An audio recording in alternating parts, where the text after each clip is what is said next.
कल के लेक्चर में जो हम बात कर रहे थे, मैंने आपको कल के लेक्चर में पढ़ाया था, मैंने आपको बोला था कि जो रोलिंग मोशन होती है, ठीक है ना, वहां पे मैंने बोला था स्लिपिंग का केस बोला था, मैंने फ्रिक्शन का थोड़ा सा यूज बोला था कि कैसे फ्रिक्शन लगता है, मैंने कॉन्टैक्ट पॉइंट की मोशन को डिस्कस किया था, वही क्या था, मैंने work done by the friction भी बोला था। ठीक, फिर इसके बाद मैंने बोला था condition of the pure rolling. Pure rolling की कंडीशन में हमारे पास क्या था, हमारे पास जो वेलोसिटी थी, जो हमारे पास वेलोसिटी थी, जो हमारे पास वीसीएम जो मैंने बोला था, वो हमारे पास आर ओमेगा के बराबर होगा। This is the condition for pure rolling. यही बोला था ना कल के लेक्चर में, तो यही पढ़ाया था मैंने आपको। मैंने बोला था आपको कि अगर हमारे पास एक बॉडी है, ये घूम रही है, कि अगर मैं इसकी प्योर ट्रांसलेशन मोशन की बात करूंगा, प्योर ट्रांसलेशन मोशन में क्या होता है, यहां पे हर एक पार्टिकल की जो वेलोसिटी होगी वो वीसीएम होगी ना, हर एक पार्टिकल सेम वेलोसिटी से चलेगा, लीनियर वेलोसिटी से। ठीक, फिर अगर मैं बोलूंगा कि यहाँ पे रोटेशन की बात करेंगे, तो रोटेशन में क्या होगा, ये घूमेगा। जब ये घूमेगा तो मीन इज दैट इसके पास जो वेलोसिटी होगी दैट्स कॉल्ड आर ओमेगा। क्या होगा, आर ओमेगा। प्योर के लिए हर एक बॉडी का क्या हो जाएगा, वी तो अलग होंगे बट ओमेगा सेम होगा। फिर मैंने बोला था अगर मैं प्योर रोलिंग की बात करूंगा, प्योर रोलिंग में हमारे पास R omega V C M बराबर होंगे। ठीक है, डिफरेंट पॉइंट्स का डिफरेंट एंगल होगा, उसकी वजह से हमारे पास वेलोसिटी जो होगी, रिजल्टेंट वेलोसिटी वो डिफरेंट आई थी। अच्छे से समझना, जितना आपने अभी तक दिमाग लगाया उससे ज्यादा लगाना है आज। ठीक है, 20-25 मिनट, फिर इसके बाद ये सारे क्वेश्चन हम खुद करेंगे, ऐसे एक एक लाइन में इनका आंसर है। ये आपका पूरा डीपीपी है। ठीक, अब जरा ध्यान से समझना मैं क्या बोल रहा हूं। मैंने कल के लेक्चर में आपसे ये डिस्कस किया था कि हमारे पास पॉइंट है इधर की तरफ, इसके पास जो वेलोसिटी है दैट मीन इसको मैंने नाम दिया वीसीएम। ठीक है, और यहां से मैंने बोला था हमारे पास यहाँ पे होगा आर ओमेगा। क्या होगा, आर ओमेगा। तो हमारे पास ये जो पॉइंट हमारे पास है, यहां से जब प्योर की बात करते हैं तब हमारे पास वीसीएम जो होगा वो बराबर आर ओमेगा के होगा ना, वो हमारे पास आर ओमेगा के बराबर होगा। That mean VCM is equal to R omega. Clear बात, शाबाश। ये प्योर के लिए था। तो जब मैं यहां से देखा था, मैंने इसकी वेलोसिटी को देखा इधर से और इधर से गई थी, तो हमारे पास यहाँ पे मैंने लिखा था वीसीएम और यहाँ से लिखा था आर ओमेगा, दोनों बराबर थे वीसीएम के, तो यहाँ पे रिजल्टेंट आया था अंडर रूट ऑफ 2 सीवीएम। आया था कि नहीं आया था, यहाँ पे भी तो वही आया था। ठीक है, और यहाँ की जो वेलोसिटी हमारे पास जो थी वो हमारे पास वीसीएम थी, और इसकी जो वेलोसिटी थी वो हमारे पास ट्वाइस ऑफ वीसीएम। समझ में बात आई थी, ये पूरे चीजें हमने कल डिस्कस किए थे। नाउ अब हेडिंग लगा दो, kinematics of rolling motion. Kinematics of rolling motion, very important. Kinematics of rolling motion.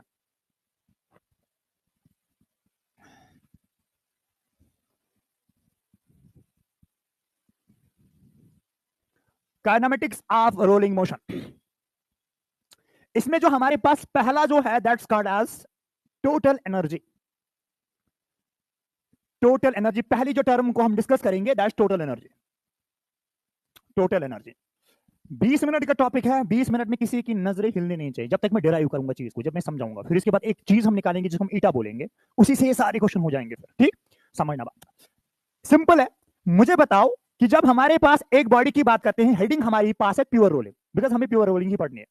ठीक, तो जो भी मैं अब काइनेटिक एनर्जी की बात करूंगा, वेलोसिटी की बात करूंगा, मैं किसी भी चीज फ्रिक्शन की बात करूंगा, हमारे पास कंडीशन क्या होगी, प्योर रोलिंग वाला।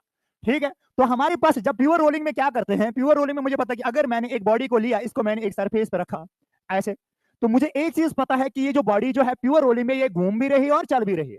वो इसका मतलब जो घूमती हुई बॉडी और चलती हुई बॉडी के पास दो तरह की एनर्जीज होंगे, काइनेटिक एनर्जीज। कौन कौन सी एनर्जी हो जाएगी, इसके पास हो जाएगी rotational kinetic energy and translational kinetic energy. Rotational kinetic energy का मतलब होता है कि जिस बॉडी जो हमारे पास घूमती हुई बॉडी है, याद आया कि जहां से मैंने मूवमेंट ऑफ द एनर्जी को डिराइव किया था, 1/2 आई ओमेगा स्क्वायर। समझ में बात आई क्या, तो हमारे पास जब ये बॉडी घूम रही थी अबाउट इट्स एक्सिस, तो हमारे विद ओमेगा जो हमारे एंगुलर वेलोसिटी होगी, उसके पास जो काइनेटिक एनर्जी होगी वो रोटेशनल काइनेटिक एनर्जी होगी। कौन सी काइनेटिक एनर्जी, कौन सी kinetic energy, rotational kinetic energy होगी। जब ये बॉडी जो होगी ये अबाउट इट एक्सीज जो घूम रही है ओमेगा से, तो इसके पास जो होगा that is called rotational kinetic energy. जब ये इसको मैं देखूंगा, ये सेंटर ऑफ द मास को अगर मैं देखूंगा, यहाँ पे हमारे पास की वेलोसिटी जो होगी वीसीएम, मुझे पता प्योर है, प्योर का मतलब होता है कि एवरी पार्टिकल जो हमारे पास होगा उसके पास वेलोसिटी जो होगी वो वीसीएम होगी। क्या होगी, समझ में बात आ रही क्या, वो इसका मतलब जो हमारे पास जब हम प्योर की बात करते हैं, यहाँ पे हमारे पास एवरी पार्टिकल के पास जो काइनेटिक एनर्जी होगी that is called 1/2 mv square, है कि नहीं, जिसको हम ट्रांसलेशन काइनेटिक एनर्जी बोलेंगे ना। अगर मैं टोटल काइनेटिक एनर्जी की बात करूंगा, इस व्हील की बात कर रहा हूं मैं, तो टोटल काइनेटिक एनर्जी इसके पास कितनी होगी, सर आप बोलोगे सर टोटल काइनेटिक एनर्जी होगी translation kinetic energy plus rotational kinetic energy. समझ में बात आई क्या, तो हम क्या करेंगे, मैंने यहां से लिखा कि टोटल काइनेटिक एनर्जी हमारे पास है, टोटल काइनेटिक एनर्जी जो हमारे पास है that is called the rotation kinetic energy plus हमारे पास है ट्रांसलेशन काइनेटिक एनर्जी, उसको मैं स्मार्टी से डिनोट करता हूं, यही है ना, शाबाश। जरा मुझे बताइए क्या मैं लिख सकता हूं total kinetic energy is equal, इसके बदले में क्या लिखूंगा, इसके बदले में लिखूंगा 1/2 m v c, ये हमारी रोटेशन है, रोटेशनल है, तो हमारे पास क्या लिखेंगे, हमारे पास यहां पे 1/2 I ओमेगा स्क्वायर। क्लियर है क्या, प्लस हम क्या करेंगे, यहां पे हम लिखेंगे 1/2 आई यानी कि mv स्क्वायर, mv स्क्वायर है यहाँ पे, है ना।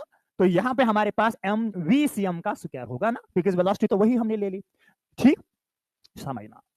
अब मुझे बताइए, क्योंकि अगर आपके पास पता होगा 1/2 mv स्क्वायर, तो सारे जानते हैं, मैंने बोला था आपको 1/2 अपनी जगह पे रहेगा, m की रिप्लेसमेंट i से होगी और ओमेगा v की रिप्लेसमेंट ओमेगा से होगी। तो हमारे पास बन गई काइनेटिक एनर्जी, ठीक है ना, जैसे rotation kinetic energy. Now see मैं क्या बोल रहा हूँ, अब अगर मैं बोलूंगा आपको यहाँ पे ये m है, ये कुछ और है, तो कुछ मिसमैच लग रहा है ना। तो मैं क्या करूंगा, मैं इस i को कन्वर्ट करना चाहता हूं, मैं इस i को कन्वर्ट करना चाहता हूं। कैसे करूंगा, मुझे एक चीज पता है, रेडियस ऑफ द गायरेशन, है ना। तो मुझे पता है एक चीज, the radius of the gyration i is equal to m के स्क्वायर। क्लियर बात। तो मैं इस i के बदले m के स्क्वायर लिख सकता हूं। शाबाश। इस यहां पे मैंने लिखा total kinetic energy is equal 1/2, यहां पे मैंने लिखा m के स्क्वायर, वही है ना। इनटू हमारे पास ओमेगा भी तो कुछ है, यहाँ पे v है, तो मैं लिख सकता हूं, मुझे पता है vcm जो हमारे पास होता है वो बराबर ओमेगा इंटू आर, वही है ना। तो मैं ओमेगा को लिख सकता हूं vcm बाई आर, वही है vcm बाई आर। तो मैं यहां पे लिखूंगा इसके बदले प्लस 1/2, यहां पे मैं क्या लिखूंगा, ये हमारे पास m हुआ, ओमेगा लिखना था यहां पे। तो यहां पे हमने पहले ओमेगा को कन्वर्ट करेंगे, यहां पे हमारे पास लिखेंगे हम vcm बाई आर का स्क्वायर, वही है ना। प्लस हम क्या करेंगे यहाँ पे 1/2 m, यहाँ पे vcm का स्क्वायर, वही है क्या।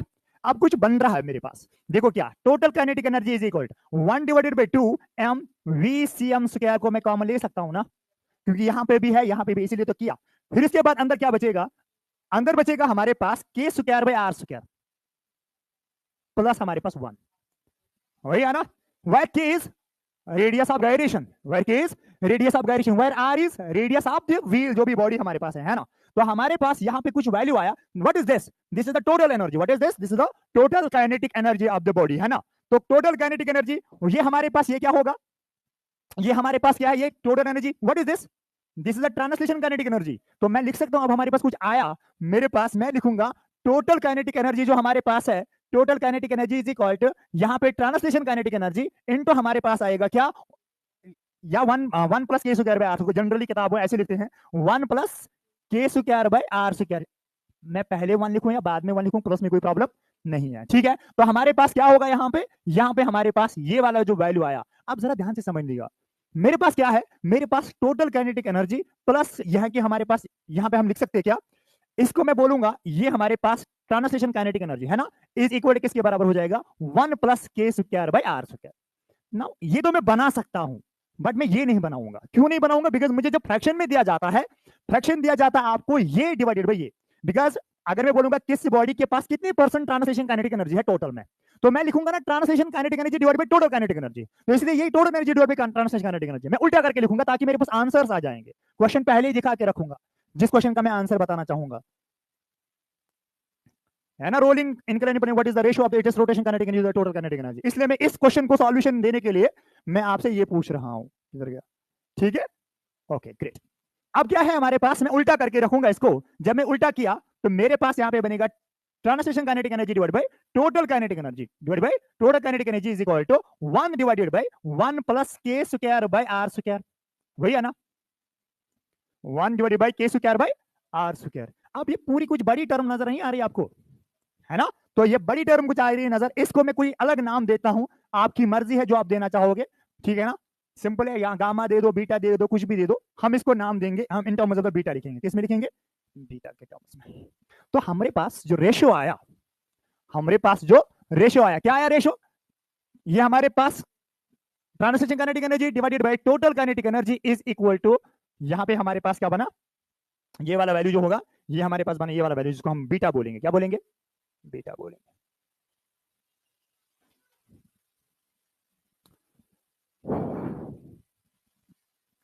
जब तक मैं बीटा वैल्यू निकालूंगा तब तक ये परेशान करेगा, बीटा वैल्यू निकल जाएगा ना, हर एक इक्वेशन के साथ हमें बीटा चिपकाना है, आंसर यू आएंगे, ठीक है। 1 सेकंड नहीं लगेगा क्वेश्चन को, मैं जानबूझ के, मैं अपने भी क्वेश्चन ला सकता था किताबों से, बट मैंने आपका डीपीपी इसलिए लाया ताकि आपको फील हो जाएगा कि हाँ जो सर पढ़ा रहा है, कॉन्सेप्ट जो ट्रिक्स बता रहा है, ये किसी भी क्वेश्चन पे अप्लाई हो रही है, मत मैंने बनाए, ठीक है।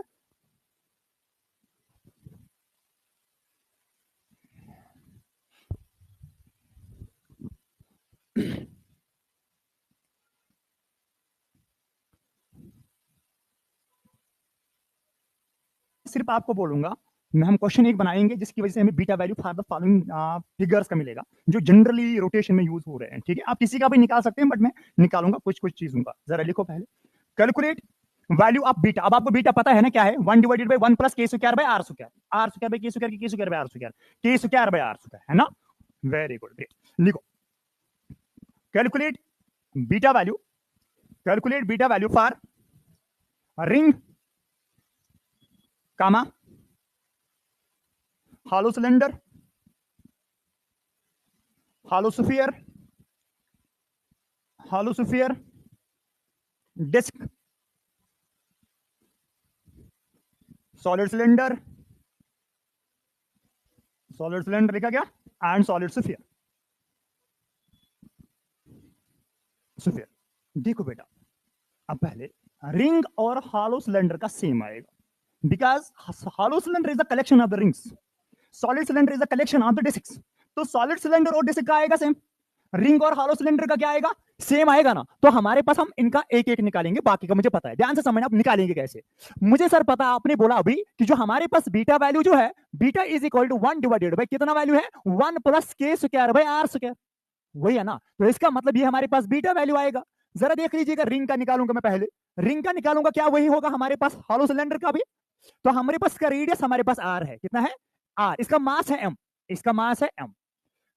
अब मुझे क्या चाहिए, मुझे के वैल्यू चाहिए। कैसे निकालेंगे, दिखाया था कैसे निकालते हैं रेडियस ऑफ द गायरेशन। तो कैसे कहते थे, एक एक्सिस डालते थे हम यहां से मैं इस पूरी रिंग का मास लूंगा एम, जो कि एक एक की दूरी पे है, इस दूरी पे moment of the inertia same आता है। तो मुझे पता है कि आई होता है बराबर एम के स्क्वायर, ठीक है ना। यहां पे हम लिखेंगे M R square is equal to कितना बनेगा, एम के स्क्वायर। इसका मतलब एम एम हो गया कैंसिल, स्क्वायर स्क्वायर हो गया कैंसिल, के इज इक्वल टू आर के बराबर नहीं होगा, यस सर आर के बराबर होगा। तो beta value for the ring के लिए क्या बनेगा, 1 डिवाइडेड बाय 1 प्लस 1 बाय 1। नहीं समझे, क्यों, क्योंकि हमारे पास यहां पे लिखेंगे के स्क्वायर के बदले में आर स्क्वायर नहीं लिख सकता, डिवाइडेड बाय आर स्क्वायर करे क्या, आर स्क्वायर और आर स्क्वायर कैंसिल आउट हो जाएगा, बीटा वैल्यू हो जाएगा 1 divided by 1 plus 1, that is equal to beta is equal to 1 by 2, वही होगा 1 बाय 2। इसका मतलब जो हमारे पास रिंग के लिए बीटा वैल्यू कितना आया, 1 बाय 2। हॉलो सिलेंडर के लिए भी कितना आएगा, समझ में बात आ रही है क्या, लिखो वहीं पे खुद ही लिखो, सॉलिड सिलेंडर हॉलो सिलेंडर के लिए भी 1 बाय 2 टेबल बनेगा। अभी आप देखो कि कैसे क्वेश्चन शुरू हो जाएंगे, फिलहाल आप वेट करो और लिखते जाओ।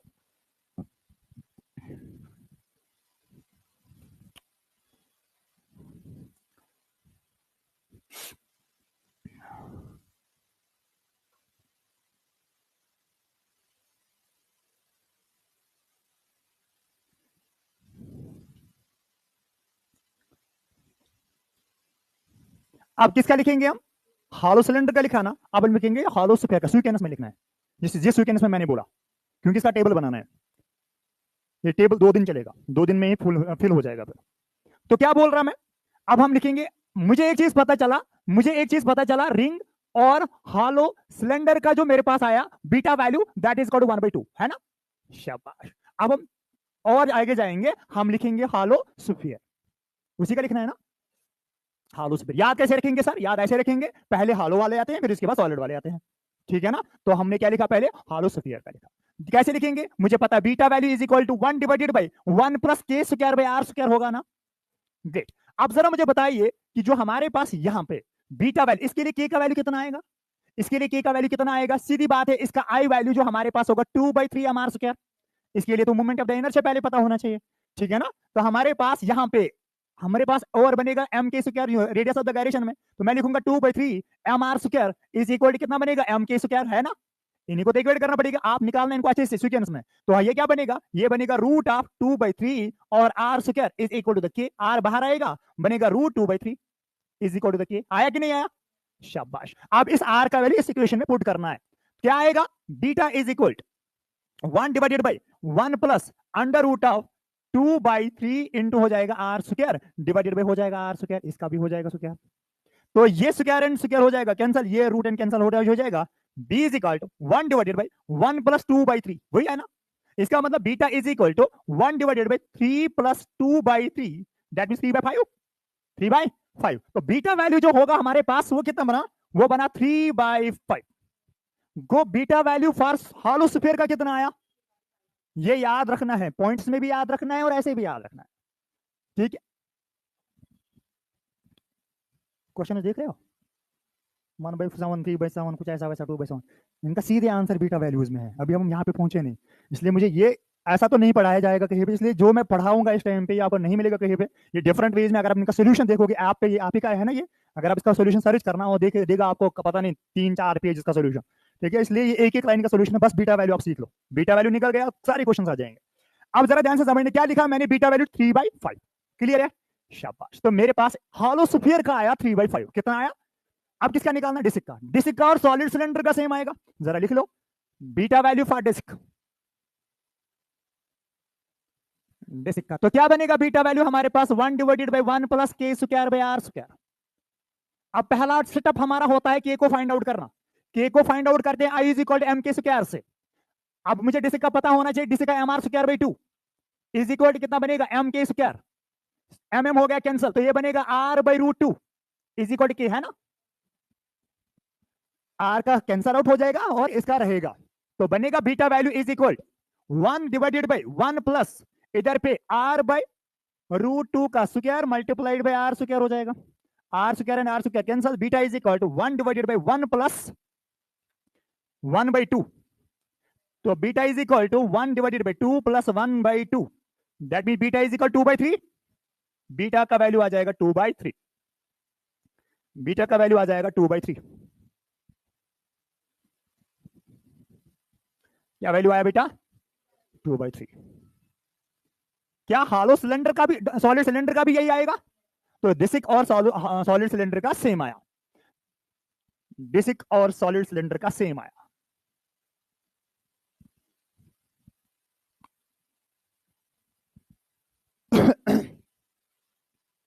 देख बेटा, नेक्स्ट,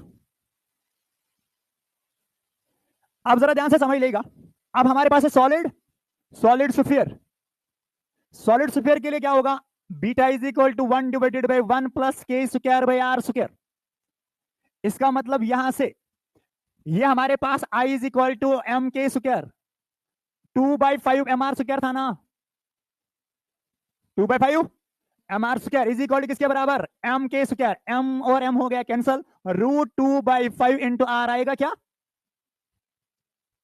है ना, क्योंकि इसका रूट रहेगा, सिर्फ आर स्क्वायर का कैंसल आउट हो जाएगा, तो beta value is equal 1/1 plus K square के बदले में लिखूंगा रूट ऑफ 2/3 इंटू आर का स्क्वायर और डिवाइडेड बाय करेंगे यहां से आर स्क्वायर।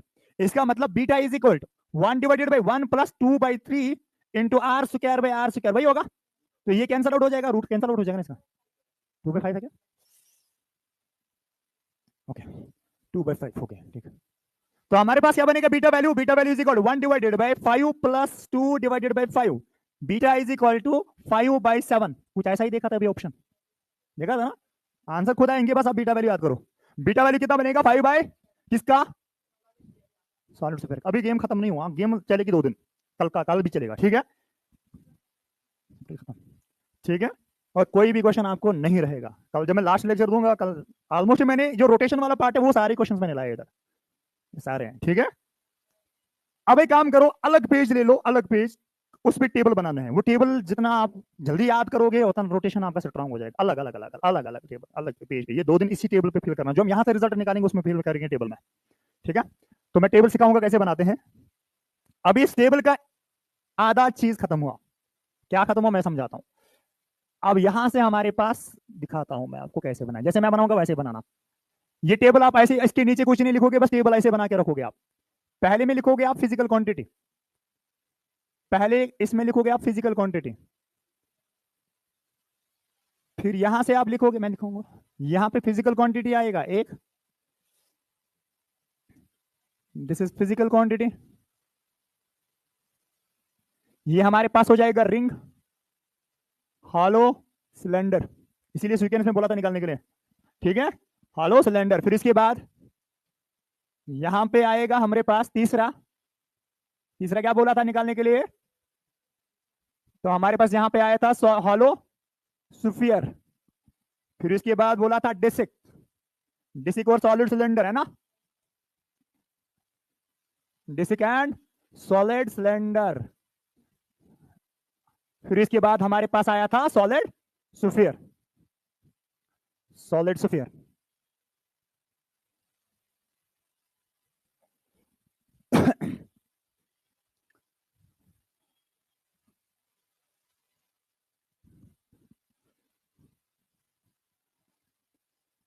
असल में जो बीटा था ये था क्या? बीटा तो हमने निकाला, it is the ratio of translation kinetic energy divided by total kinetic energy, वही था ना? बीटा तो निकाल दिया हमने। तो असल में था कि फिजिकल क्वांटिटी थी translation kinetic energy divided by total kinetic energy, जिसको मैंने बीटा नाम दिया। अब ये ratio of translation kinetic energy by total kinetic energy जो है वो रिंग के लिए है 1/2 है ना? असल में तो ये 0.5 नहीं हुआ, समझ बात आई क्या? ऐसे भी याद रखना, बिकॉज परसेंटेज में करना होगा, मल्टीप्लाई करेंगे 100 से तो परसेंटेज में बनेगा।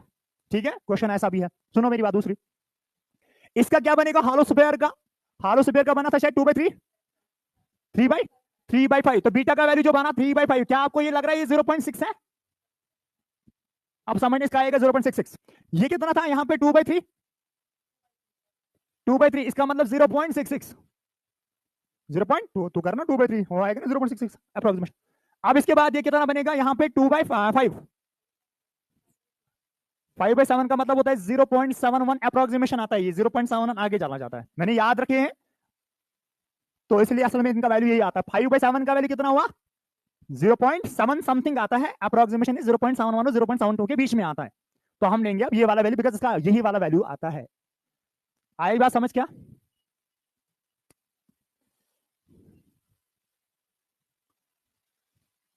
अब अगर ये फ्रैक्शन में है ना, यह फ्रैक्शनल चेंज, अगर फ्रैक्शन को मल्टीप्लाई 100 से करेंगे तो क्या बनेगा? इसका मतलब रिंग जो है इसके पास 50% होता है ट्रांसलेशन काइनेटिक एनर्जी, 50% क्या रहेगा फिर? Rotational kinetic energy. आई बात समझ? तो 50% क्या आया? कैसे? बिकॉज ऑफ फ्रैक्शन, ये फ्रैक्शन, अगर इसको फ्रैक्शन को मल्टीप्लाई करते हैं 100 से तो परसेंटेज आता है ना। तो हमारे पास ये कितना असल में है, ये अगर इसको मैं ऐसे भी लिखूंगा ये बनेगा 50%, कितना बनेगा? ये कितना बनेगा? 60%। ये कितना बनेगा? ये वाला 60.6%, 66%, 66%। ये कितना बनेगा? 71%। ये परसेंटेज में हुआ।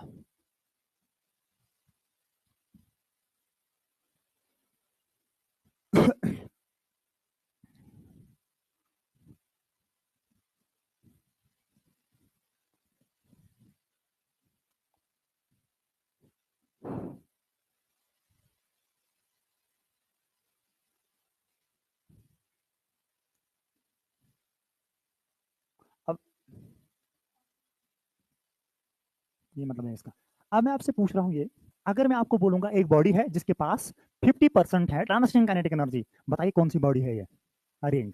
कितनी क्वेश्चन समझ में बात आ रही है क्या? रिंग और ऑप्शन में होगा एक इनमें से, ठीक है ना? तो ये कितने क्वेश्चन हो गए? बीटा वैल्यू भी अगर पूछा गया तब भी आएगा, ठीक है, रेशियो पूछा जाएगा वो भी आ जाएगा, आपको एक बॉडी का परसेंटेज पूछा जाएगा वो भी आएगा, अगर आपको परसेंटेज दी जाएगी आपको बॉडी पहचानने भी आएगी। Are you getting my point? ठीक है, ये एक पॉइंट हो गया इसका। थोड़ा आगे आ जाओ,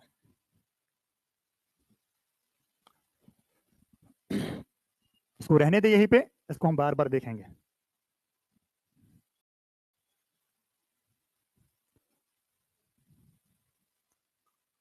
ठीक है बेटा, चलो आगे आ जाते हैं।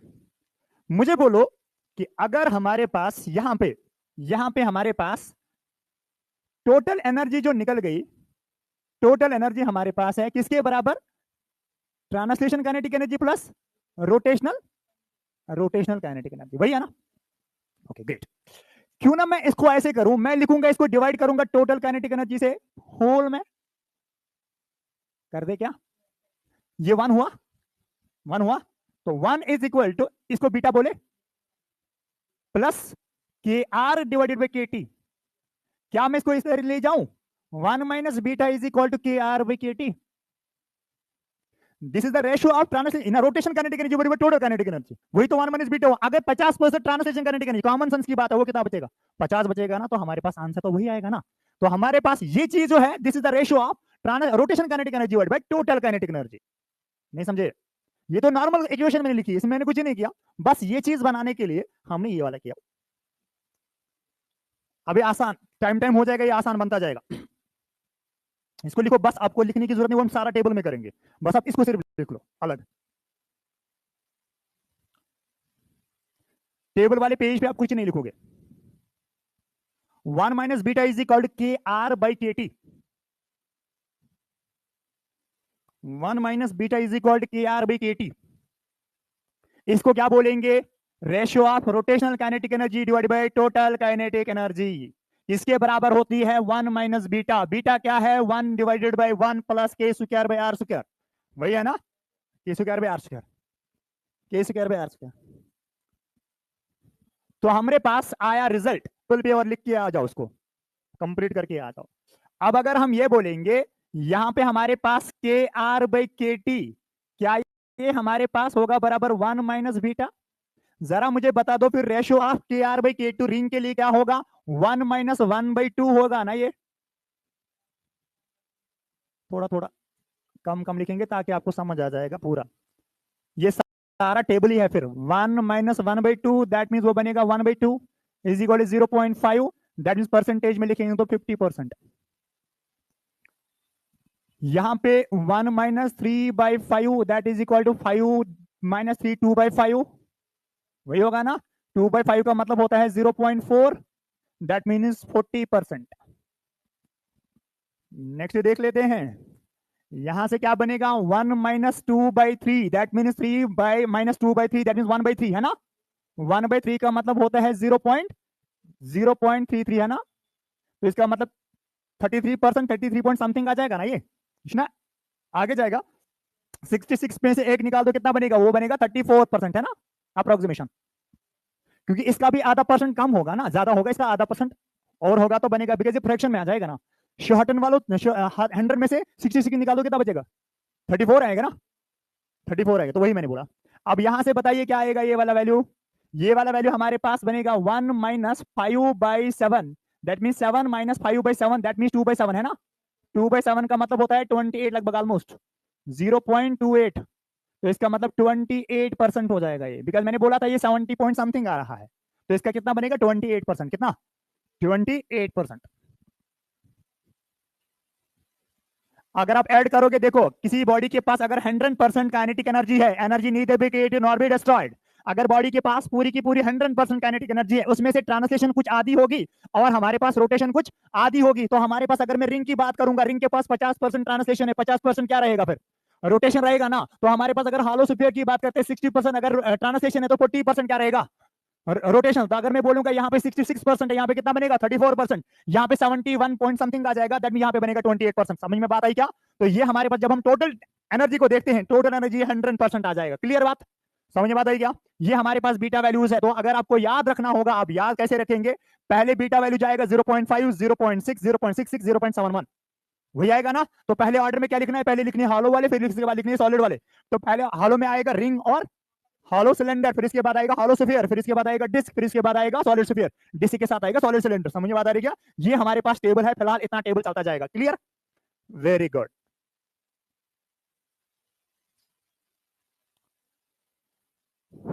टेबल कंप्लीट किया आप लोगों ने? शाबाश। अगर मैं आपको बोलूंगा कि हमारे पास एक क्वेश्चन इसी पे दिया गया है, देखो आप सॉल्व नहीं करना है, वरना पता नहीं इसको क्या मेथड लगाते लोग, बहुत कुछ बोलते हैं वो। बस मैं आपको बताऊंगा क्या क्वेश्चन है। देखो सवाल ये, मैं यहां से सॉल्व भी करके दूंगा। आपके पास ये कुछ भी नया क्वेश्चन नहीं, मेरी किताब से नहीं है, ये आपका डीपीपी ही है, ताकि थोड़ा सा फील हो जाए। A body rolls down on an incline plane, ठीक? If it is kinetic energy of rotational motion is 40% of it is kinetic energy of the translation motion. तो जो इसके पास एनर्जी जो है, जिसके पास एनर्जी जो है उसमें से 40% क्या है? रोटेशन है। तो बताइए बॉडी का नाम क्या होगा? सॉलिड स्फीयर तो होगा नहीं, सिलेंडर तो होगा नहीं, ठीक है, रिंग तो नहीं होगा, हॉलो स्फीयर का मतलब ही तो शैलो होता है। तो इसका मतलब क्या आएगा आंसर? समझ में बात आई क्या? इन चीजों के लिए बीटा वैल्यू वेरी इंपॉर्टेंट है। तो परसेंटेज में अगर क्वेश्चन दिया जाएगा, आंसर ऐसे मिलेगा। क्लियर है क्या? समझ में बात आई? Very good. चलो नेक्स्ट जो हम बात करेंगे, देखो rolling motion on incline plane, rolling motion on incline plane, इसको रहने दे ऐसे, rolling motion on incline plane. इसके दो केसेस में करा दूंगा, दो केसेस इसके करा दूंगा मैं। पहला जहां पे फ्रिक्शन नहीं होगा, पहला जहां पे फ्रिक्शन नहीं होगा, यानी कि फ्रिक्शनलेस सरफेस होगी, ठीक है। फिर इसके बाद फ्रिक्शन करेंगे, जो हमारे पास इंपॉर्टेंट केस है। समझना बात, मैंने एक इंक्लाइन प्लेन ले लिया, मैंने एक इंक्लाइन प्लेन ले लिया इस तरीके से। यहां पे इस वाले केस में म्यू का जो वैल्यू होगा कितना होगा? 0, बिकॉज फ्रिक्शनलेस है ना। तो म्यू का वैल्यू कितना हो जाएगा? 0 हो जाएगा। अब मैंने क्या किया, मैंने एक बॉडी ले ली, जो हमारे पास यहां पे बॉडी जो है ये मैंने रखी इधर पे। जब मैंने बॉडी यहां पे रखी, जरा मुझे बताइए जो ही इंक्लाइन होगा, पहला सेटअप हमारे पास होता है फ्री बॉडी डायग्राम का। लाजा मोशन को याद करते हैं, ठीक है। अब मुझे बता दो, जब इस बॉडी का मास m है, बॉडी का मास m है, तो मुझे बता दो इसके ऊपर फोर्स क्या लगेगा। फोर्स लगेगा इस तरीके से, this is mg, this is mg cos of theta, this is mg sine of theta. अब इसको बैलेंस करता था जब हमने फ्रिक्शन पढ़ा था, इसको फ्रिक्शन फोर्स लगता है, बट फ्रिक्शन फोर्स के लिए कोएफिशिएंट ऑफ द फ्रिक्शन पता होना चाहिए ना, this the frictionless surface, smooth surface है ना, तो इसका मतलब फ्रिक्शन फोर्स लगेगा क्या, नहीं लगेगा। जब फ्रिक्शन फोर्स नहीं लगेगा तो मैं देखना चाहूंगा कि यहां से इसके पास कॉन्टैक्टिंग सरफेस ये है ना, तो कॉन्टैक्टिंग सरफेस होगी तो नॉर्मल तो लगेगा।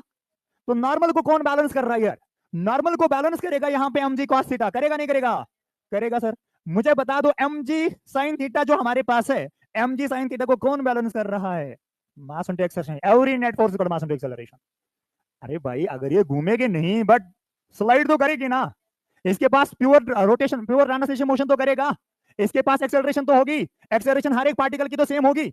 समझ में बात आई क्या, क्लियर है क्या। ये ऐसे स्लाइड करके आएगी ना नीचे, वहीं पे तो नहीं रहेगी बिकॉज रोकने वाला कोई है ही नहीं। आप बोलते सर आप एक ही जगह पे रहेगा, बिकॉज mg sin थीटा तो लग रहा है, mg sin थीटा की वजह से तो नीचे नीचे आ जाएगा ये, क्लियर बात है क्या। तो हमने लिखा यहाँ पे mass into a of the CM, है ना, जैसे कि VCM लिखते थे वैसे ACM भी तो होगा।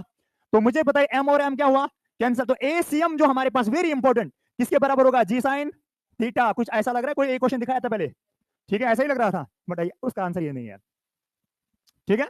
अब हमारे पास जो मैंने क्वेश्चन दिखाया था 2/7 वाला, ठीक है। अब सुन, अच्छा, मैं बोल रहा हूं ये वाली बात, ये हमारे पास एसीएम है, एसीएम किसके बराबर, जी साइन। अगर मैं यहाँ पे कोई भी बॉडी रखूंगा उसके लिए एक्सेलरेशन क्या होगी फिर, अलग अलग होगी कि सेम होगी, सेम होगी, बिकॉज मास पे तो डिपेंड ही नहीं कर रहा है।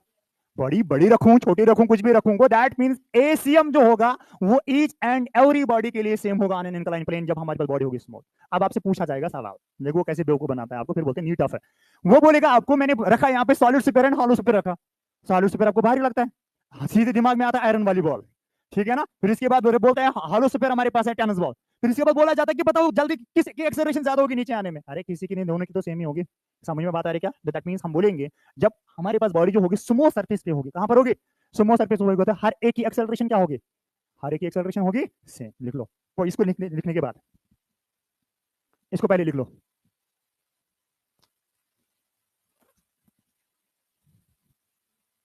देखो आज मजा आ रहा है, मत एक जगह पे, और क्या। मुझे आधा घंटा लगता था, आप कुछ जरा चुप करो आप, तब भी आप चुप नहीं होते थे।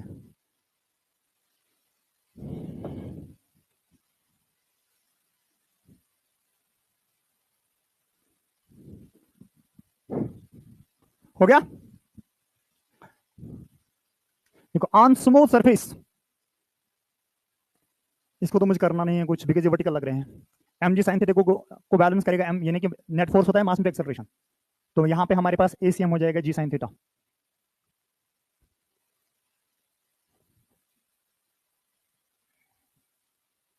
ऐसा नहीं सोचना कि किसी भी इंक्लाइन प्लेन पर रखेंगे वहां एक पे होगा 60 डिग्री एंगल, दूसरे पे होगा 30 डिग्री एंगल, आप बोलोगे दोनों के लिए एक्सेलरेशन सेम होगा। थीटा पे डिपेंड कर रहा है, मास पे डिपेंड नहीं कर रहा है, ठीक है ना, साइज पे डिपेंड नहीं कर रहा है, ठीक। तो ये चीज है, चलो लिखो, acceleration is same, acceleration is same for all the bodies, acceleration is same for all the bodies, same for all the bodies on same inclined plane, on same inclined plane when coefficient of the friction is 0, when coefficient of the friction is 0। हाँ हाँ repeat, मैंने पही में क्यों सुना, थोड़ा याद दिला दो। acceleration is same for all the bodies on same inclined plane, on same inclined plane, on same inclined plane, लिखा, when coefficient of the friction is 0, when coefficient of friction is 0। ना मुझे बता दो यहाँ पे कोई ऐसा फोर्स है जिसकी वजह से टॉर्क लगेगा बॉडी पे। अच्छा एक चीज बताओ मुझे बताओ यहाँ पे रोलिंग मोशन पॉसिबल है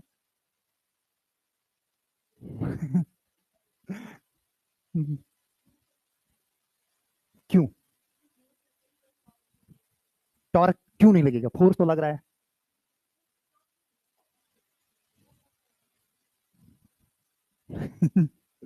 देखो सुनो, टॉर्क तब लगता है जब फोर्स होगा सेंटर ऑफ मास से दूर किसी डिस्टेंस पे।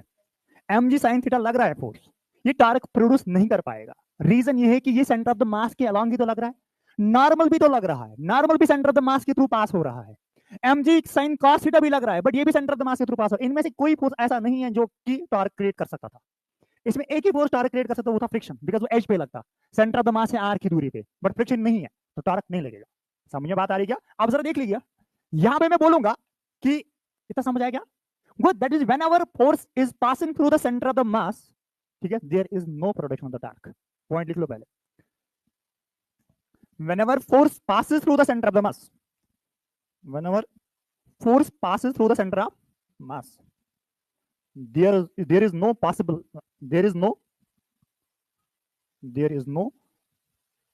of torque.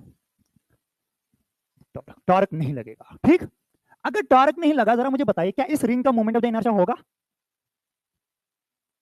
Moment of inertia होगा, मोमेंट ऑफ द इनर्शिया को कुछ है ही नहीं उसके साथ। ठीक है, मोमेंट ऑफ द इनर्शिया को मैंने टॉर्क के साथ पढ़ाया क्या? मैंने रिलेशन बताई, ना कि मैंने टॉर्क को वहां पे यूज किया। तो इसलिए जब अगर हम देखेंगे यहां पे, मैं बोलूंगा कि टॉर्क हमारे पास होता क्या है, आई इंटू अल्फा। अगर टॉर्क ही तो जीरो है, is equal to I into alpha होगा ना, तो इसका मतलब अल्फा किसके बराबर होगा? Zero divided by I. Alpha का वैल्यू कितना होगा? That means on smooth surface पे एंगुलर एक्सेलरेशन जीरो। जब एंगुलर एक्सेलरेशन जीरो होगा दैट मींस एंगुलर मोशन नहीं हुई ना।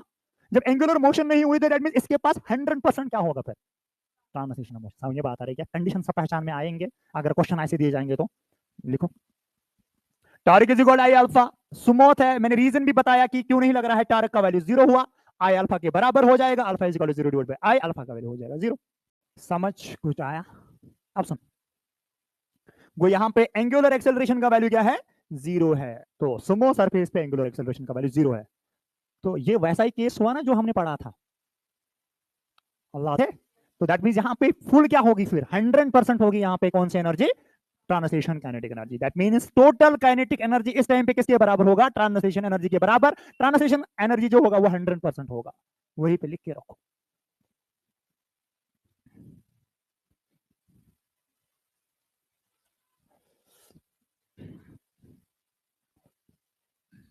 लिखो आप, rolling motion on rough surface, incline rough surface, rolling motion on incline rough surface, rolling motion on incline rough surface, incline rough surface।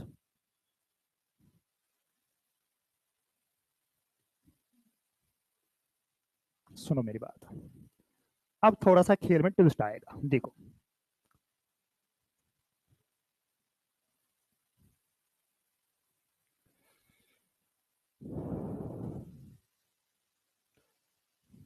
कल तक मेरा प्लान था कि खत्म हो जाएगा, अगर खत्म हुआ तो दैट मींस पेस ठीक ठाक है, अगर एक्स्ट्रा एक लेक्चर लग गया दैट मींस पेस को बढ़ाना पड़ेगा। ठीक, सुनो मेरी बात, अब हम क्या करेंगे, यहां से मुझे बता दो, ये केस तो वही आएगा ना, ये mg लगेगा इधर, इधर क्या लगेगा? mg cos ऑफ, इधर क्या लगेगा? mg sin ऑफ, इधर क्या लगेगा? Normal. Here mu is not equal to the zero, mu zero के बराबर नहीं है, म्यू जीरो के बराबर नहीं है तो रफ सरफेस होगा ना, रफ सरफेस होगा तो फ्रिक्शन फोर्स तो लगेगा ही। किधर लगेगा? ऊपर, मैं मानता हूं अपोजिट डायरेक्शन में लगा। ठीक, क्या करेंगे सर? करेंगे ये, मुझे पता है कि न्यूटन साहब ने मुझे बोला था net force equal to mass into acceleration, वही है क्या? तो नेट फोर्स के बदले में क्या लिखूंगा? मैं लिखूंगा ना mg sin थीटा, माइनस क्या लिखूंगा? माइनस लिखूंगा फ्रिक्शन फोर्स, है ना, is equal to mass into acceleration होगा, एसीएम। दूसरा कुछ हो रहा है क्या? और फ्रिक्शन फोर्स भी तो टॉर्क क्रिएट करेगा, तो हमारे पास टॉर्क हो गया बराबर आई अल्फा के, वही है ना, torque is equal to alpha, normal equation. तो टॉर्क क्या है असल में? टॉर्क असल में है friction force multiply by R, है ना। तो हमारे पास यही चीज अभी मिस कर रहे थे हम, तो एफ आर इंटू आर हो गया बराबर, यानी कि friction force multiply by the radius of the जो भी रिंग होगा, जो भी होगा आपको, is equal to I into alpha. I into, हम पढ़ क्या रहे? Pure rolling. जब भी बॉडी जब आप घूम के आएगी और चल भी रही है, तो जब भी एक पॉइंट पे आ जाएगा, प्योर रोलिंग के लिए कंडीशन क्या है? प्योर रोलिंग के लिए कंडीशन है एसीएम इज इक्वल टू किसके बराबर? अल्फा इंटू आर, है ना। एसीएम किसके बराबर? जैसे कि वीसीएम किसके बराबर? तो ओमेगा इंटू आर। तो हमारे पास यहां पे क्या लिखेंगे अब? एसीएम किसके बराबर होगा? Alpha into R. तो हम लिखेंगे फॉर प्योर रोलिंग कंडीशन। ये चीज मिस नहीं करना प्योर रोलिंग के लिए, क्योंकि हम तो पढ़ ही रहे हैं प्योर रोलिंग। तो हमारे पास आएगा ACM किसके बराबर हो जाएगा, अल्फा इंटू आर। तो अल्फा किसके बराबर हुआ फिर, ACM बाय आर। तो alpha is equal to ACM by R, वही होगा ना। तो जरा लिख लीजिएगा यहां पे क्या लिखेंगे हम लिखेंगे यहां पे एफ आर जो होगा, एफ आर इंटू आर हो जाएगा, फ्रिक्शन फोर्स इंटू आर जो हमारे पास होगा that is equal to I alpha. F R into R जो हमारे पास होगा वो बराबर आई इंटू अल्फा के बदले में क्या लिखेंगे, अल्फा के बदले लिखेंगे ACM बाय आर, है ना, ACM बाय लिखेंगे हम आर, ठीक, ACM बाय आर। अब जरा ध्यान से समझ लीजिएगा, ACM बाय आर होगा ये। तो अब यहां पे हम क्या करेंगे, हम ये दो इक्वेशंस लेंगे। कौन से इक्वेशंस, ये दो, इनको ऐड करेंगे। कौन से इक्वेशंस, ये दो, पहली इक्वेशन और ये वाली इक्वेशन, सेकंड इक्वेशन, ठीक है, जो भी इक्वेशंस हमारे पास है इनको हम ऐड करेंगे। हमारे पास ऐसे ही बीटा में आंसर मिलेगा, तो इसी वजह से हम फिर आंसर निकालने आसान हो जाएंगे। हम करेंगे adding first and second, first and second equation को हम ऐड करते हैं तो लिखेंगे क्या, mg sin theta minus F R is equal to mass into ACM, वही है क्या। फिर इसके बाद यहां पे क्या है, एफ आर, क्या मैं इसको ऐसे लिख सकता हूं यहां पे, F R is equal to I into ACM divided by R square. इस आर को नीचे लाया तो इधर पे, ताकि यहां पे एफ आर ही बचेगा फिर। तो हमारे पास यहां पे क्या लिखेंगे हम, आई ACM डिवाइडेड बाई क्या होगा, आर स्क्वायर, ये वाली इक्वेशन। हाँ, इसको मैंने इक्वेशन सेकंड माना आप, ताकि थोड़ा इजी रहेगा, वरना एक स्टेप एक्स्ट्रा करना पड़ेगा। ये इक्वेशन सेकंड है, ठीक है। तो क्या होगा, अब ऐड करना है, तो अगर ऐड करूंगा मैं तो ये प्लस या माइनस कैंसिल नहीं होगा। mg sin theta is equal to, इधर पे क्या होगा, MACM plus IACM by R square. इसी को तो ऐड करना है ना हमें, इसी को तो ऐड करना है। तो mg sin theta is equal to किसके बराबर हो जाएगा, यहां पे ACM को मैं कॉमन ले सकता हूं ना, ACM को मैंने लिया कॉमन, अंदर बचेगा m plus I divided by R square. कुछ बीटा की तरफ में जा रहा हूं, आपको लग रहा है। अब जरा इस आई को कन्वर्ट करो इन टर्म्स ऑफ द आई, मुझे पता है ना m की स्क्वायर है, तो इधर पे क्या लिखेंगे हम, mg sin theta is equal ACM into m plus m के square divided by R square. याद आया कुछ, m को ले लो common, mg sin theta into ACM is equal ACM, m को लिया कॉमन यहां से, और बचेगा क्या, 1 plus K square by R square. तो नहीं समझा, m और m क्या हुआ, कैंसल। ACM किसके बराबर आएगा, ACM is equal g sin theta divided by 1 plus K square by R square.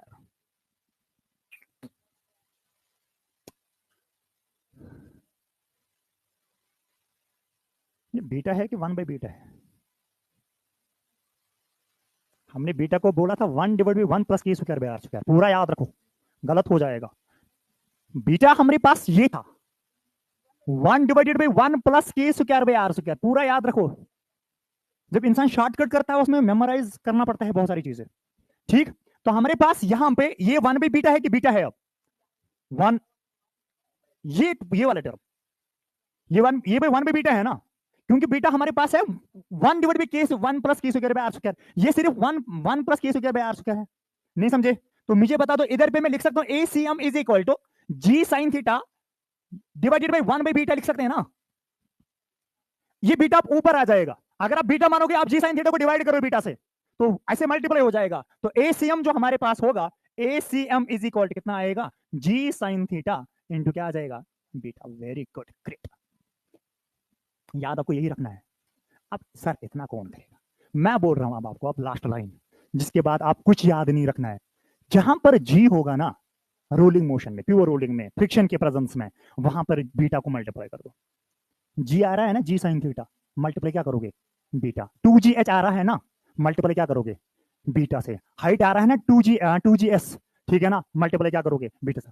बस प्रेजेंस होना चाहिए, फ्रिक्शन क्या होना चाहिए, मैं सारी चीजें करके दूंगा बट मैं बोल रहा हूं, ठीक है। ये चीज हमारे पास आया नेक्स्ट, जिसको हम एक्सेलरेशन बोलेंगे, कब, जब हमारे पास रोलिंग भी होगी और ट्रांसलेशन मोशन भी होगा और रोटेशन मोशन भी होगा। Are you getting my point, इसको कोड करो, फिर इसके बाद हम जाएंगे टेबल पे।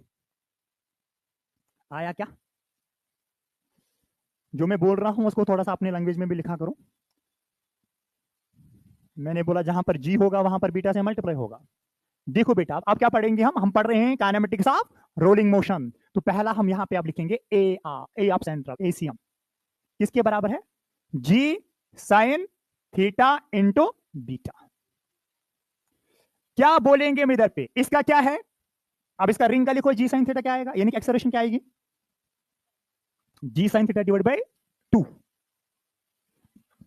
देख देख देख अभी आंसर खुद आएंगे, क्वेश्चन दिखाता हूं। क्या बनेगा, जी साइन थीटा मल्टीप्लाई पे करेंगे ना बीटा का वैल्यू 1/2। सिमिलरली यहां पे क्या लिखेंगे, 3/5 बीटा वैल्यू जी साइन थीटा ऐड करना है।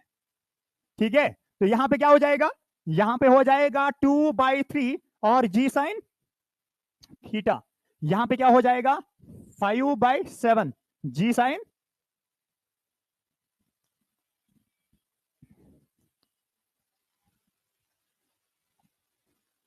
चलो क्वेश्चन करते हैं, देखते हैं।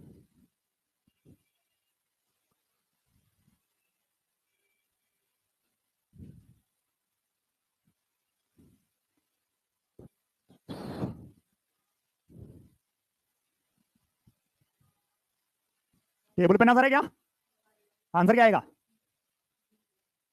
करना है आप, ये आपके ये ना इसके क्वेश्चन है पीपीटी के। बोल रहे हैं solid sphere of mass M rolls without slipping, without slipping मतलब फ्रिक्शन प्रेजेंस है। ठीक है, on the incline plane of the inclination is theta, मैंने इसलिए जनरल थीटा ले लिया। ठीक, द लीनियर एक्सेलरेशन एसीएम, इसी तो हम निकालते हैं, एसीएम किसके बराबर हो जाएगा, मुझे पता है एसीएम हमारे पास जनरल में होता है जी साइन थीटा इंटू बीटा, और मुझे ये भी पता है कि बीटा फार किसके लिए, सॉलिड स्फीयर के लिए कितना बनता है 5/7, तो 5/7 से मल्टीप्लाई करो ना तो आएगा ये। समझ में बात है क्या, ऐसे सारे सवाल है, सारे मैंने लाए हैं।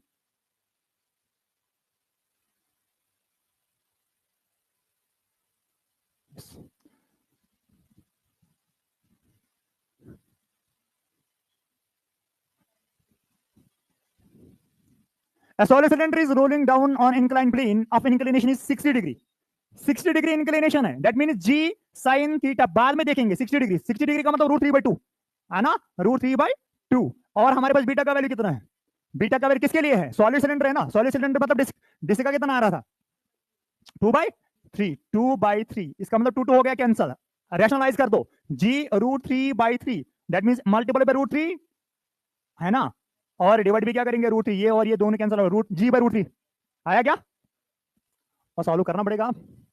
ठीक है, आसान है ना।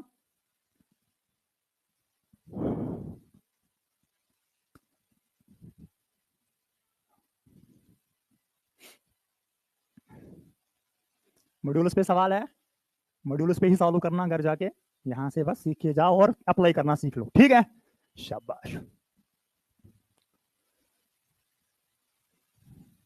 इनसे सही सवाल एमकी,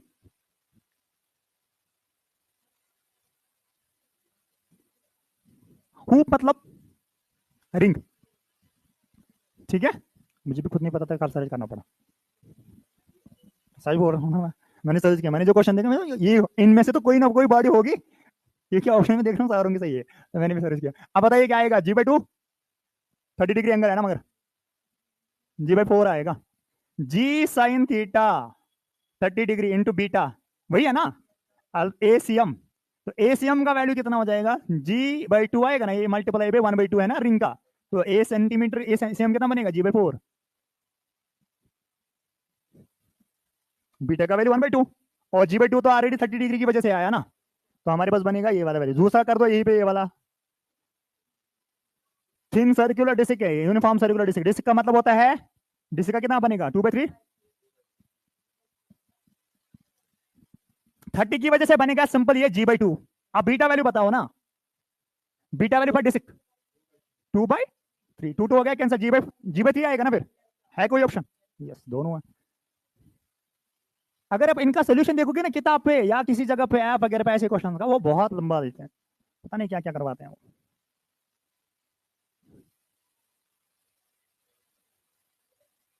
अच्छा एक ऑप्शन की बात करते हैं, यहाँ पे भी ऑप्शन, ये इक्वेशन की बात कर रहा है क्या, हाँ ये फ्रिक्शन फोर्स अभी नहीं पढ़ा, अभी नहीं पढ़ा, अभी नहीं पढ़ा, रुको रुको, सब्र करो सब्र करो।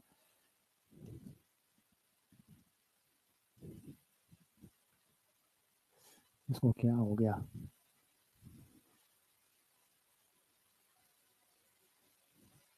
A disk is rolling on inclined plane. What is the ratio of the? It is rotational kinetic energy and total kinetic energy. और rotational kinetic energy and total kinetic energy लिखाया था, किसका था? डिसिक का था ना ये? डिसिक का कुछ बोला था? अरे डिसिक का, ये तो डिसिक का है, ये हमारे पास रोटेशन है, दैट मींस इसका बनेगा के R divided by K T बनेगा 1 माइनस बीटा। दैट मींस क्या बनेगा? 1 माइनस इसका कितना वैल्यू है? 2/3 क्या है? 3/2।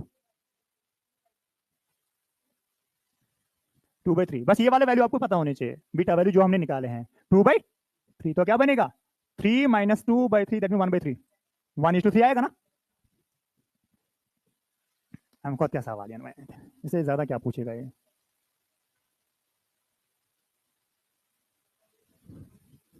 अब मैं सारे चैप्टर्स ऐसे पढ़ाऊंगा, सारे जो बचे हुए। अब इंटरेस्ट फिजिक्स है,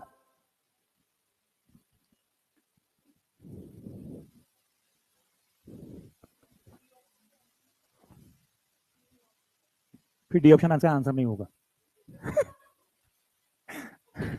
ठीक है, अगर कट ये हुआ है, इसे पहले ही कट हुआ, दैट मीन मैंने तो कोई आंसर तो रखा होगा ना। मुझे लग रहा है इसका डी ऑप्शन है।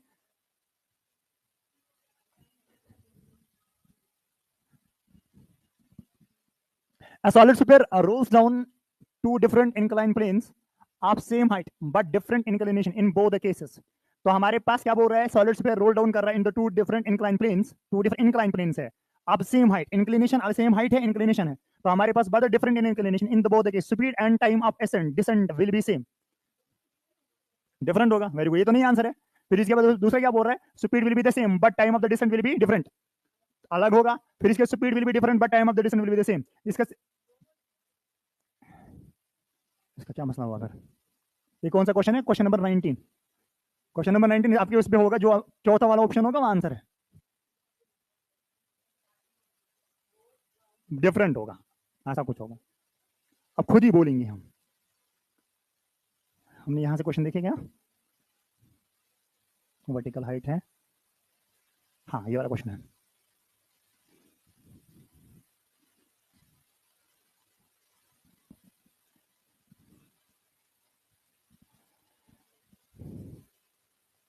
A body rolls down without slipping on inclined plane.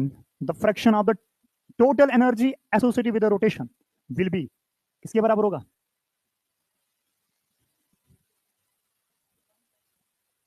देखो हमारे पास अगर कुछ समझ नहीं आएगा, ये तो समझ आ ही जाएगा, यही है ना?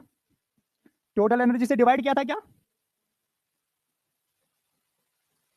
ये 1 हुआ था, 1, यहां से हमारे पास इक्वल किसके बराबर था? ये के टी आई हमारे पास बीटा वैल्यू हुआ था, इज इक्वल किसके बराबर होगा? ये के आर बाई के टी, यही बोल रहा है ना।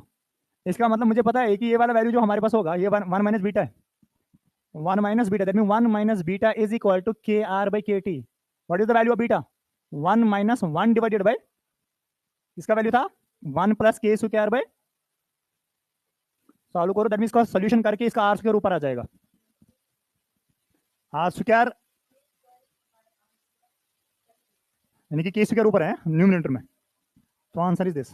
हाँ वही आएगा, 1 डिवाइडेड बाई के 1 plus K square by R square, यही है ना? यही है ना? ऐसा होगा।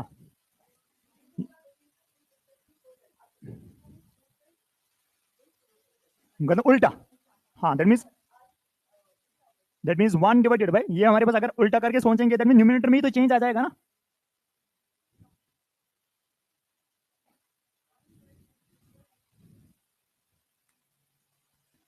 नहीं,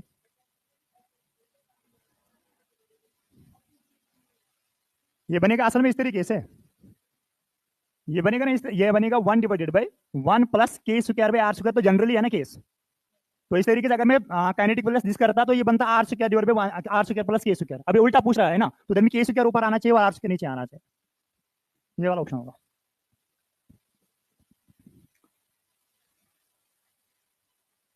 इसका बोल, इसका बोल, इसका बोलो।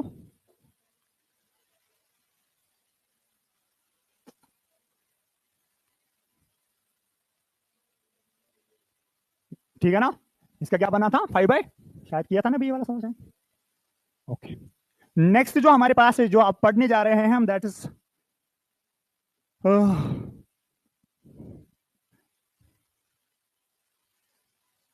एक मिनट रुको, एक मिनट रुको, आप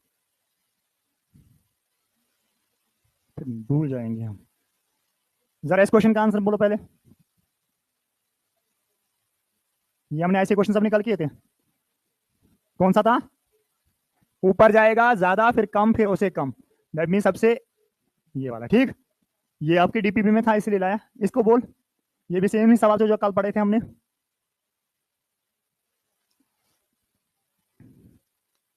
इसका होगा ट्वाइस, इसका होगा ट्वाइस, इसका होगा बीसीएम, इसका होगा जीरो। देखो, twice and velocity of the B is zero, velocity of the A is zero. नहीं, ये तो होगा नहीं। फिर इसके बाद the velocity of the point B is BCM and velocity of the minus zero. ये भी गलत है, तो जीरो आना चाहिए। Option number A is correct, है ना। ऊपर वाले को ट्वाइस होगा बिकॉज वो दोनों एक ही डायरेक्शन में लग रहे थे। इसका वीसीएम होगा, इसका कितना हो जाएगा? जीरो हो जाएगा। Are you getting my point? तो ये भी हमने कल पढ़ा था, ये भी आपकी डीपीपी का ही है। इसका बोल दीजिएगा। ये मैं यह सवाल मेहनत से एक्स्ट्रा।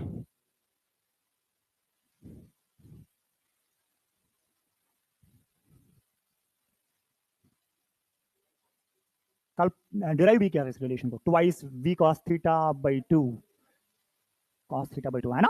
यही हमने कल डिराइव भी किया था। इससे परेशान नहीं होना, मैंने कल यहाँ पे पॉइंट दिखाया था, इसने एंगल ये बनाया था। अब इसने पॉइंट यहाँ से ले, ये वर्टिकल के साथ एंगल बनाया, तो रिजल्ट सही मिलेगा, ऐसा परेशान नहीं होना, ठीक है। अगर ये हॉरिजॉन्टल के साथ बनाता तब बनता साइन में, किसमें बनता? साइन। इसलिए ये चीजें जो है, ये वाला बोल, क्योंकि क्वेश्चन फिनिश करने जरूरी है, बिकॉज ये फिर वरना कल और इसके ऊपर चढ़ाने पड़ेंगे। A sphere cannot roll on smooth inclined plane, पढ़ाया था, है ना, अभी तो पढ़ा। अब ये वाला बोल, ये जो मैं जो आंसर बोलेगा वो सच में ये भी इसी का है, आपके डीपीपी का है।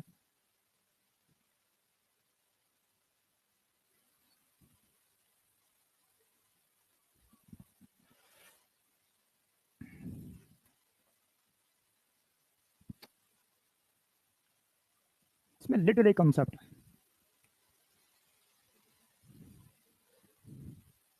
मान के चलेंगे एक इंसान को मैंने फंदा लगा दिया, इसके बाद मैं खींच रहा हूँ, जो टॉप वाला पार्ट होगा उसका, उसकी वेलोसिटी कितनी होगी? ट्वाइस भी। इतना इतना बड़ा नहीं समझते, ट्वाइस भी होगा ना। बोल क्या रहा है, ये कितना डिस्टेंस करेगा इनके पैरों तक कंप्लीट, है ना, वही बोल रहा है। मैं बोल रहा हूँ एक चीज, जब मैं देख रहा हूँ ये डिस्टेंस जो है ये डी है ना, डी है ना, डी डिस्टेंस निकालने के लिए मुझे एक चीज पता होना चाहिए, दैट्स वेलोसिटी। टाइम की कोई जिक्र नहीं है, let the time is T, the time is T. इनमें से मुझे टॉप पॉइंट की बात कर रहा है ना, ये टॉप पॉइंट की बात कर रहा है, इसकी वेलोसिटी कितनी है? 2v है ना। इसका मतलब जो ये डी डिस्टेंस कवर करेगा ये एक टाइम टी में, ये पॉइंट, ये पॉइंट और ये पॉइंट, जब ये वाला पॉइंट जब आगे आएगा, ये कितना डिस्टेंस कवर करेगा? मुझे पता है कि जो हमारे पास वेलोसिटी होता है बराबर वो डी डिवाइड बाई टी होगा ना। तो इसका मतलब इसकी वेलोसिटी कितनी है? 2, 2v into T is equal to D. That means हमारे पास कितना होगा? 2d। समझ में बात आई क्या? क्योंकि जब इसकी वेलोसिटी डबल है ना, ये ज्यादा डिस्टेंस कवर करेगा ना। ये जो हमारे पास इसकी वेलोसिटी कितनी वी सी, ये तो कम ही डिस्टेंस कवर करेगा, यानी कि ये पॉइंट ज्यादा डिस्टेंस कवर करेगा as compare to this, as compare to this. जो नीचे नीचे जाएगा, जितना ज्यादा वेलोसिटी होगी उतना ज्यादा, जब आपको लेट होता है इंस्टीट्यूट में आने के लिए, आप तेज चलते हो ना, आप कम टाइम में ज्यादा डिस्टेंस कवर करते हैं ना, वही तो तेज चलने का फायदा है। इसी तरीके से ये टाइम टी में, टाइम टी इस पॉइंट के लिए भी वही है, इस पॉइंट के लिए भी वही है, इस पॉइंट के लिए भी वही है। सबसे ज्यादा कौन डिस्टेंस कवर करेगा? ये वाला। कितना करेगा? 2 ट्वाइस ऑफ द डी, है ना। समझे बात आ रही क्या? नहीं समझे? है समझ? वेलोसिटी डबल, इसका डिस्टेंस भी डबल, वेलोसिटी ट्रिपल, इसका डिस्टेंस भी। इसकी वेलोसिटी, इसकी अगर इसकी पता नहीं होगी तो कितना निकालेगा? ये v इंटू टी आ जाएगा ना, दैट्स डी। तो हमारे पास कितना बनेगा? इसकी वेलोसिटी एक ही तो है, तो हमारे पास, समझ में बात आ रही है क्या? तो हमारे पास इसका कितना बनेगा? अगर प्योर रोलिंग है, जीरो है ना, तो ये तो जीत से चलेगा नहीं, जब तक ये कंप्लीट करेगा ना तब तक ये पैर तक पहुंचा होगा। समझ में बात आ रही है क्या? तो हमारे पास ये वाला पॉइंट नहीं करता है। क्लियर? कितना समझ आया क्या? अभी भी कुछ है क्या? यहां से हमने किए क्वेश्चन। हाँ, ये वाला क्वेश्चन इसने लिखा है 600 एंगल, असल में 600 नहीं, ये 60 डिग्री है, ठीक है। इसने असल में लिखा है यहाँ पे, ये आपके डीपीपी में इसने लिखा था 600, बट असल में ये 60 डिग्री है, ठीक।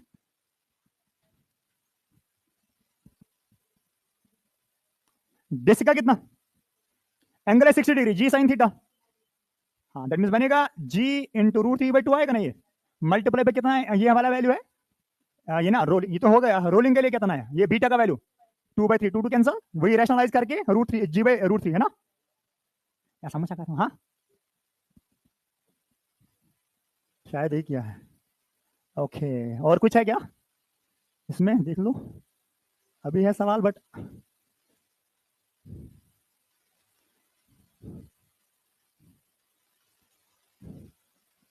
चलो 3 मिनट ये वाला सवाल करते हैं आप। अब नया फ्रिक्शन नहीं पढ़ेंगे, फ्रिक्शन कल पढ़ते हैं। मगर टेबल ऐसे ही रखना है, पेज पे कुछ नहीं लिखना, ये कल और कंप्लीट हो जाएगा। इसमें बहुत सारी चीजें भी भरने हैं, बस फिर इसके बाद रोलिंग उतना ही टेबल है बस। बताइए, P is the point on the contact of the wheel. देखना, समझना, असल में ये काइनेमेटिक्स का सवाल है। आपने काइनेमेटिक्स में भी कराता हूँ ये सवाल, और यहाँ पे भी कराता हूँ, बट काइनेमेटिक्स में इसको समझना थोड़ा सा मुश्किल हो जाता है, बिकॉज रोलिंग का कोई कॉन्सेप्ट पता नहीं होता। बोले P एक पॉइंट है contact of wheel at and the ground, it is the radius of the wheel is 1 metre. कितना है? 1 मीटर है इसका रेडियस। समझना बात, काइनेमेटिक्स में भी कराते हैं टीचर्स, मैं भी कराता हूँ। The wheel rolls on the ground without slipping. तो व्हील जो है ये रोल करता है विदाउट स्लिपिंग से। The displacement of the point P when it completes half rotation. ठीक, अब ध्यान से समझना मैं क्या बोल रहा हूं। देखो, समझना, ये हमारे पास थोड़ा सा जगह बनाते हैं। देखो, हाँ वैसा ही है जैसे आप समझ रहे हैं। ये हमारे पास एक व्हील है, इसका point of the contact initially कहां पर है? ये वाला है, ये पॉइंट P है ना। जब ये घूमेगा हाफ रोटेशन में P कहां पे पहुंचा होगा? टॉप पे। तो ये इनिशियल पोजीशन है ना इसकी, इनिशियल पोजीशन। और फाइनल पोजीशन ये होगा, यहाँ पे पहुंचा होगा ना कहीं पे, यहाँ पे पहुंचा होगा ये। इस टाइम पे अगर पॉइंट P को देखा जाएगा, पॉइंट P जो है वो ये होगा टॉप पे। तो यहां से लेके यहां तक इसने डिस्टेंस कितना किया, कवर किया होगा? टोटल सरकमफेरेंस होता है 2 पाई आर, हाफ कितना होगा? पाई आर, वही होगा। इस पॉइंट से लेके इस पॉइंट तक जो डिस्टेंस होगी वो कितनी होगी? यस, मुझे बताइए, ये हमारे पास ये वाला वैल्यू, अब बताइए कि कितना आएगा आंसर इसमें। दैट मीन्स हमारे पास है कोई ऑप्शन ऐसा आएगा क्या? तो हमारे पास क्या लिखेंगे हम? हमें पता है कि ये वाली जो इसने डिस्प्लेसमेंट निकाला होगा ना x, वो कितना हो जाएगा? वो हमारे पास यहां से हो जाएगा अंडर रूट ऑफ कौन सा value? Pi r square plus 2 r square, है ना। ये मीटर में इसमें मास वास किया, ठीक है। तो ये कितना बनेगा? ये बनेगा pi square are square plus 4 r square, वही है ना। आर स्क्वायर बाहर आया, इसने आर रखा ही नहीं, तो बनेगा यहाँ पे पाई स्क्वायर इंटू 2 बाहर है ना, 4। अच्छा, इसी में अंदर है, ठीक है। तो हमारे पास प्लस आएगा 4 पाई स्क्वायर, ये आर स्क्वायर इसने रखा ही नहीं, ठीक। तो हमें ऑप्शन में मत, आर कहीं पे है ही, तो इसलिए हमारे पास ने आर को लिखा होगा बाहर, और ये हमारे पास आंसर बन रहा है, ठीक है। पाई, अच्छा आर 1 मीटर है, दिया है हाँ हाँ, आर इज 1 मीटर, तो अब इसकी वजह से तो 1 ही आ जाएगा, तो बनेगा पाई स्क्वायर प्लस 4। तो answer is pi square plus 4, ठीक है। ये हो गया एक पार्ट, ठीक है, जहां से हमने क्या निकाला? एक्सेलरेशन। क्या निकाला? कल हम निकालेंगे फ्रिक्शन, वेलोसिटी, हाइट, ठीक है। कल का लेक्चर लगेगा इसको, रोलिंग को।